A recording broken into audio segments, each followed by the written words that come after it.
Bugoy. Oh, come here. Hay.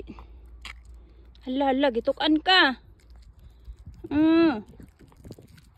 So ito, tumubo ng aming mga mint pepper. Ayan. Nagsitubuan ng aming mint pepper or peppermint dito sa aming garden. So this year, hindi ako makapagtanim ng mga vegetable dahil super busy ang aking beauty. Kaya wala akong vegetable or gulay this year. Ayan ang aking garden. Wala pa akong tanim. So ito lang ang hinanda ko dahil baka makapagtanim ako ng malunggay. So ayan, kailangan kahit gulay, lagyan natin ng plastic.